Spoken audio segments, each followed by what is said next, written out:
Isa na naman food trip kainan ng ating natagpuan mga ka-idol, at dito nagse-serve sila ng iba't ibang masasarap na lutong ulam tulad na lamang nitong menudo nila. Meron din sila ditong chicken curry at syempre yung kanilang pork adobo, hindi mawawala yan. Hindi rin magpapatalo yung kanilang pork hamonado rito at ang kanilang pork igado. At kung gulay naman ang trip mo, nagse-serve din sila dito. Ngayon nga itong kanilang ginatang labong. Available din na napakasarsa nilang pork caldereta rito. At kung spicy lover ka, nandiyan din ang kanilang Bicol Express. At kung sa mga sabaw naman, meron sila ditong pork sinigang at ang kanilang beef papaitan na nagkakahalaga lang na 150 pesos per order. At syempre nandiyan din ang kanilang nilagang baka, meron din silang pork sinigang, sinigang na hipon, ang kanilang napakasarap na kare-kare at ang kanilang sizzling sisig. Meron din sila mga pansit at napakarami pang ibang sineserve dito sa Jelly's Food House. Dito nga lamang to sa may Barangay Palo Alto, dito sa may commercial space sa harap lamang ng Bay Hill Subdivision. Kaya naman wag na natin patagalin, it's Tiki Man time. Tara, kain tayo. So what's up mga ka-idol, Food Trippers TV here. Yan, it's another day, another food trip gala na naman ang pinuntahan natin. At ngayon mga ka-idol, napadayo tayo dito sa may Barangay Palo Alto, Calamba City. Dito lang sa, malapit lang sa subdivision ng Bay Hill. So makikita nyo tong store na to kasi may nakita tayo ditong tindahan na nagsaserve ng iba't ibang klaseng ulam. So mga ka-idol, samahan nyo ako kasi nakita ko yung mga foods nila nakaka-crave naman talaga tingnan. Kaya samahan nyo ako mag-food trip dito. Tara, kain tayo. Well mga ka-idol, nandito na tayo ngayon sa Jelly's Food House. Ito yung mga sinerve nila sa atin dito. Meron tayo ditong pork sisig, meron tayong nilagang baka, ayan, meron din tayo ditong beef kare-kare at saka beef papaitan. So ayan mga ka-idol, napakarami pa sineserve na ulam dito. Nakita niyo naman kanina sa intro ng video natin yung mga iba't ibang klaseng foods na sineserve nila dito. Grabe, sobrang appetizing. Pero ito yung titikman natin ngayon. So tara, tikman natin. Then ito yung kanilang sisig for only 90 pesos. Nilaga po 150.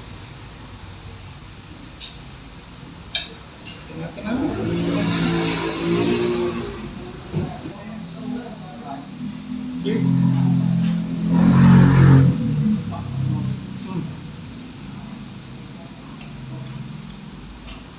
Patty, juicy, tapos napakalilam nung sisig nila. Bagay na bagay ito sa kanin.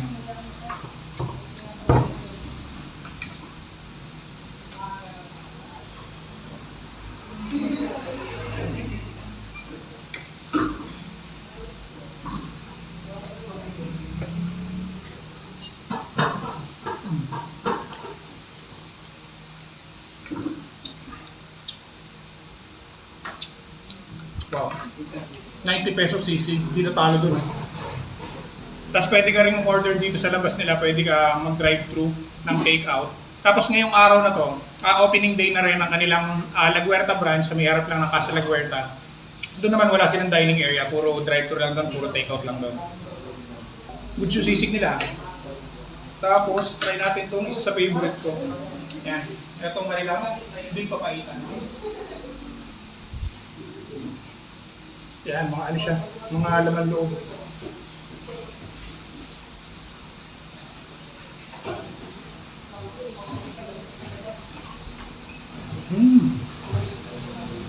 Ang sarap ng broth. Tapos ang lambot ng laman.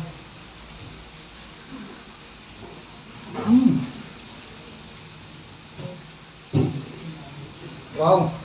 So yan, beef papaitan, 150 pesos. Cheers.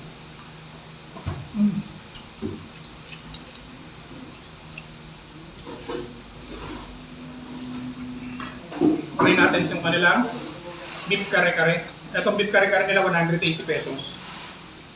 Sa kare-kare kasi, unang pinaglalabanan talaga dito yung sarsa. Kailangan, pag nag-ano ka ng kare-kare, malalasahan mo talaga yung peanut. Suhaan natin ang laman.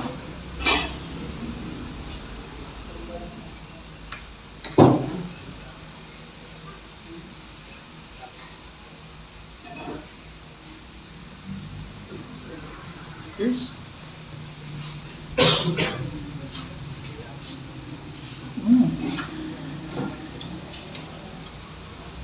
Ang sarap ng sarsa, ang lambot ng laman. Hindi ka mahihirapang nguyain. Hindi siya chewy.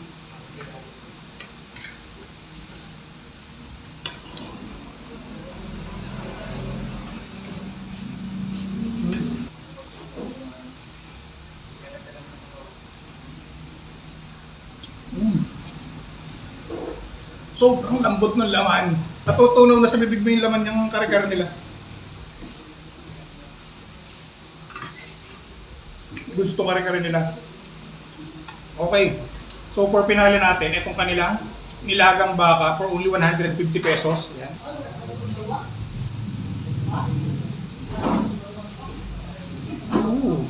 Sabaw pa lang, bakang baka na. Tapos yan, ito yung laman niya. Ayan. Ganyan kalalaki yung chunks ng nilagang baka. Tapos merong dalawang slice ng corn. Tapos may gulay din. Kita niyo yan guys.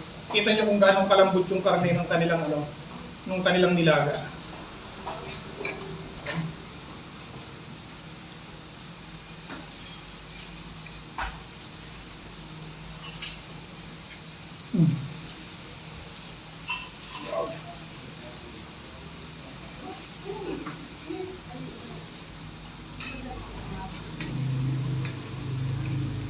Sarap ng mga ulam dito sa Jelly's Food House.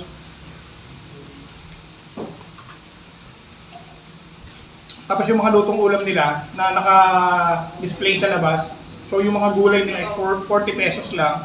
Then yung mga karne nila, ranging from 70 pesos to 80 pesos lang yung tinda nila ng ulam dito. So yun, kung gusto nyo matikman itong mga foods na sineserve dito sa Jelly's Food House, open sila from 5 a.m. to 10 p.m. Pwede rin kayo mag-walk-in dito, pwede kayo mag-take out ng mga sineserve nilang foods. Grabe, 100% ako nagsasabi sa inyo, ang sarap ng mga pagkain nila dito. Tapos kung malapit ka naman sa La Huerta area, yan, bukas na rin yung kanilang branch sa La Huerta area for take-out sa may tapat lang ng Casa La Huerta. So ayun muli, ito mga kaidol, ito yung kanilang Facebook page, plus natin sa screen ang kanilang Facebook page, follow nyo yan. Kung gusto nyo makita at malaman kung ano yung mga foods na sineserve dito sa Jelly's Food House, dito lang sila located sa may barangay Palo Alto, Calamba City. At kung nag-grade din kayo sa food trip gala na ginawa natin ngayong araw na to dito sa Jelly's Food House, pasyal na kayo dito, tikman nyo na yung mga pagkain nila. So hanggang dito na lang mga idol kasi ubusin pa natin sa mga pagkain na nakaserve dito. Maraming salamat sa patuloy na pagsama at pagsuporta sa lahat ng mga food trip gala ginagawa natin katulad dito. Kita-kita tayo sa ito. Okay guys. Food Trippers TV, tikman ang sarap. Lokal na pagkain, wala nang kapantay. Sa tanang kung saan mang Food Trippers TV would like to thank the following sponsors. Atlo, for my clothing line and merch used in my daily vlogs. No filter, just pure quality. Scion Tactical, bag always used for my daily vlogs. Style, quality, durability, and legitimacy, number 1. Judah Premium Fragrance, Helmet Deodorizer Spray. Long-lasting fragrance, tanggal ang amoy kulog. RBJ JDM Accessories, quality seat cover you can trust. Your style, your performance is our specialty. And the Mask Beauty Studio for our facial and skincare of my wife. Glowing skin, confident vibes, let's glow.